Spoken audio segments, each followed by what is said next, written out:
Happy Friday, Ohio State fans. Welcome back to the 11 Dubcast. I'm joined once again by our fearless leader on the beat, Dan Hope. Dan, TGIF. Am I right? Yeah, good bye week here. Try to hopefully relax a little bit this weekend and also enjoy some college football from home. Yeah, absolutely. I'm looking forward to doing that as well. Quick apology that we didn't make it on here yesterday. Had a bit of a technical issue, but so sorry that you missed us with Mr. Andy Anders. But we had to give you one more show to get you through your Friday into the weekend, and here we are. So before we get too far into previewing this weekend's slate of games, I want to give a quick shout out to our sponsor, First Bank of Central Ohio, the official bank of 11 Warriors, and the sponsor of the 11 Dubcast. From game day to workday, First Bank of Central Ohio is proud to support the business owners that keep Central Ohio thriving. They are locally owned, business focused, and always in your corner. Give them a visit at fbcentralohio.com. And yeah, Dan, this is, I have to say, better slate than last week. I think last week we really had, Georgia, Tennessee, and that was about it. And that game was great. But I felt like a lot of the rest of the slate was a little bit lacking, so it was good that Ohio State had a night game, and we were able to satiate ourselves with that SEC matchup in the uh, late afternoon window. This weekend slate, there's some interesting matchups. Nothing that I don't think anything of the prestige of the Georgia Tennessee game, but there's certainly a high profile Big Ten matchup that we'll get into on the back half of the show. But if we were to combine the early and I call the when I wrote the kind of weekend preview article the first couple years I was at 11 Warriors, I would refer to it as the nooners and the afternooners. So between the nooners and the afternooners, what is your favorite game to watch? What are you most looking forward to prior to primetime this weekend? Well, I know which game you're gonna pick, so I got to pick a different game. Do So you, Dan? I Do you? Am I yeah, that predictable? I mean, I have a feeling which game you're gonna pick. And I'm guessing you want me to pick a different one. So if we're just gonna go off for rankings here, the best game of the afternooners slate of the day would be the Utah Texas Tech game, a rare non-Big Ten game in that big noon window. I don't know how much of an appetite Ohio State fans have to watch Joel Klatt and Gus Johnson, given that they'll probably have to watch them about 6 more times this season based on how much Fox loves putting Ohio State in that big noon slot. But if you want to watch a big noon game, if it's not Big Ten for a change, that Utah Texas Tech game should be a pretty good one. Both teams are 3-0, both ranked in the top 20. The Big 12, much like last year, it's one of those conferences where it's like you got like 7 different teams that could end up winning the conference and make the college football playoff.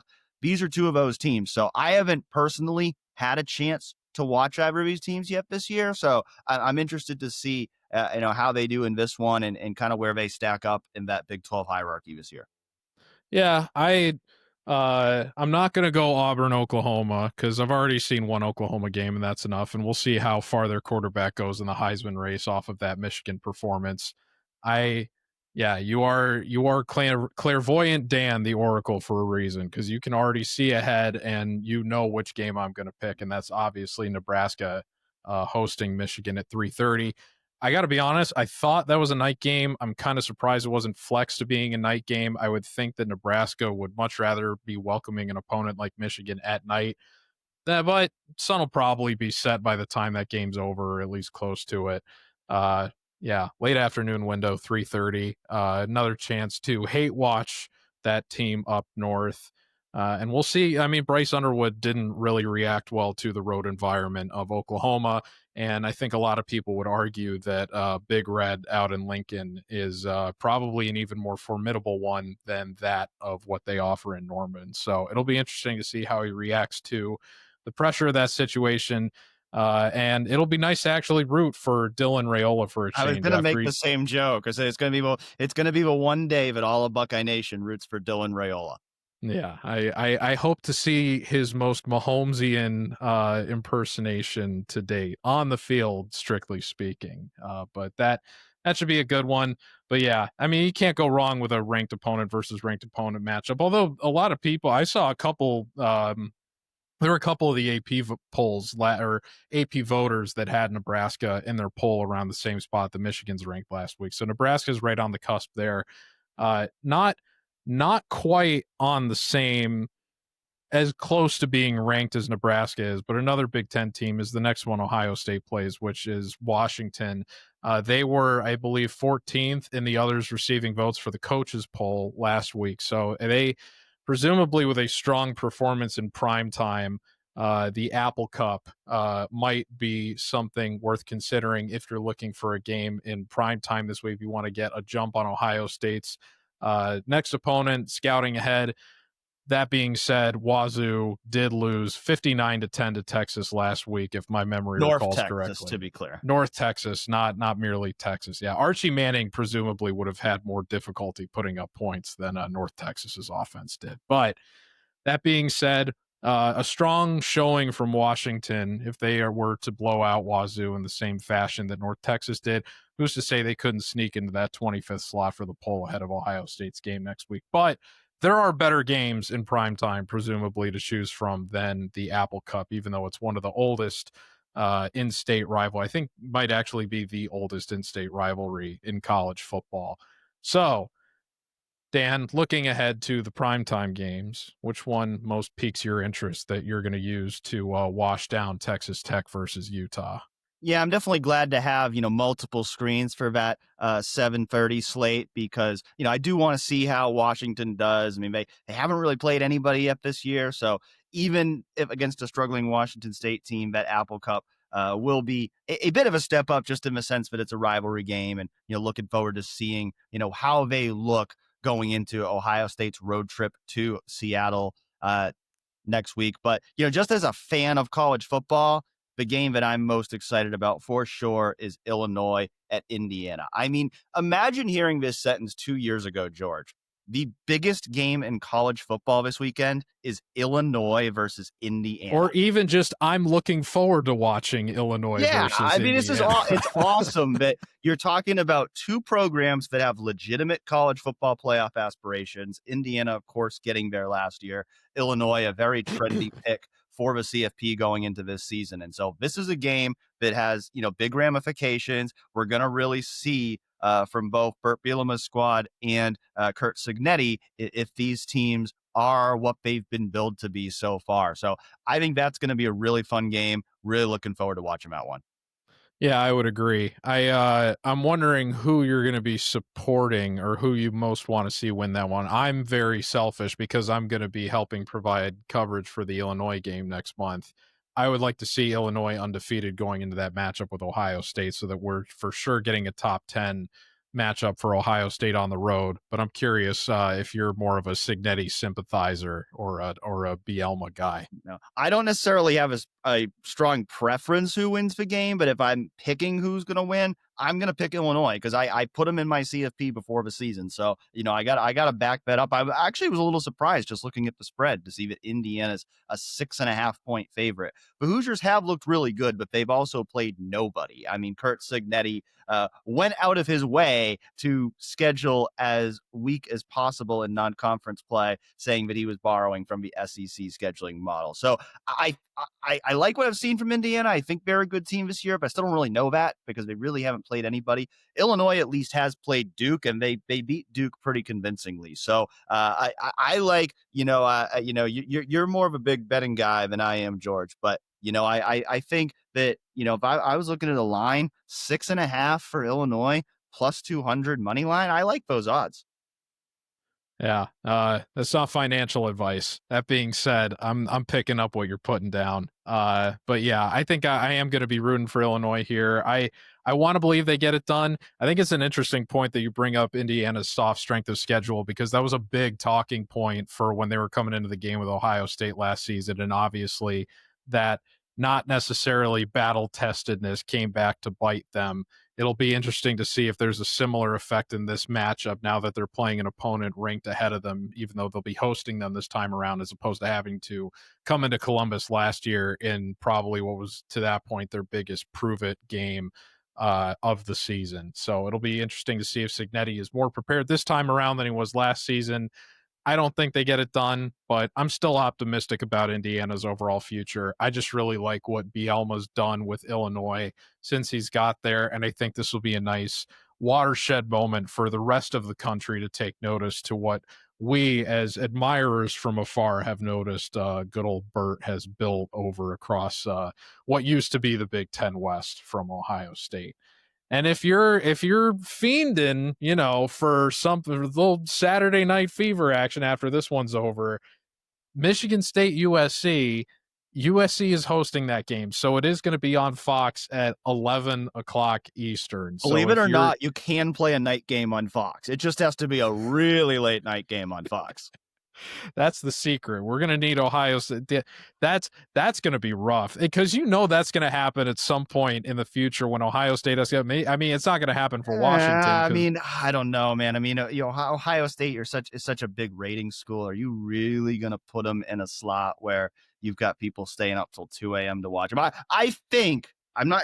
You never know. Never say never. I think that's the one time slot that Ohio State will be immune from. But well, to your point, they're going to Washington next week, and CBS has that one at 3:30. So they were like, okay, we have to find a happy medium between having the game at 11 Eastern and not appealing to the East Coast audience and being fair to the people on the West Coast. That if we were to do big noon kickoff, it'd be 9 a.m. for these guys, and they probably wouldn't be able to handle Ohio it. State So fans will complain about noon, but they'll still watch at noon. If the game ends at 2 a.m, like it will significantly hit your ratings for sure. So I think that's the difference there. I will say I was very grateful that at Penn State was a big noon kickoff last year and that they didn't have to play that game under nighttime circumstances. As someone Especially who after sat in that state college traffic, I would have preferred something that was not noon. I've heard I've heard horror stories from you guys about getting in and out of that spot. Next I time will I'm say leaving at like too, 5 a.m. yeah, that's not fun. And all the Big Ten coaches, I think, this week were asked about what they thought the loudest stadium was, and I think the wealth of them all said it was Penn State, and some of them put the caveat that Penn State at night is probably the worst. So I'm glad at least Fox saved our Buckeyes from having to play in that environment. So that's nice to see. But it's a long-winded way of saying I expect Michigan State USC to be interesting. A lot of people are saying USC has one of the best offenses in the country this year. Aiden Childs, I think. I'm. Let me put it this way: I'll be probably watching that game if I'm home Saturday night because I'm expecting both of those two teams to beat Michigan when they host Michigan after Nebraska ideally beats Michigan. So with all these teams playing host to the Wolverines, I'm optimistic. I feel pretty good about USC getting it done, especially because that's West Coast. That Paul Bunyan trophy game is going to be a little bit more contentious, I think. But that's going to be Sparty's Super Bowl this season. I don't know how much else they have to play for at this point in the Jonathan Smith era. Even though I think they're on their slow way back, they're still trying to wash the taste of Mel Tucker out, and it might take a little bit in order to get to that point. But I'm reasonably optimistic that Aiden Childs is going to have a little bit better of a performance than Bryce Underwood at this stage. So we'll see what happens there. But Michigan State USC, who do you got winning that one? I do have USC, but like we talked about on the show the other day, USC, it's like they're one of those teams I want to see it before I believe it. Now, the schedule gets a lot tougher for USC after this game. After this game, they go to Illinois, they host Michigan, then they go on the road to Notre Dame and Nebraska. So we're gonna learn how good USC is in October. That's for sure. But, this is certainly an opportunity for them to build some early season momentum. I do think that they will win, but I also think Aiden Childs will make enough plays to make it interesting.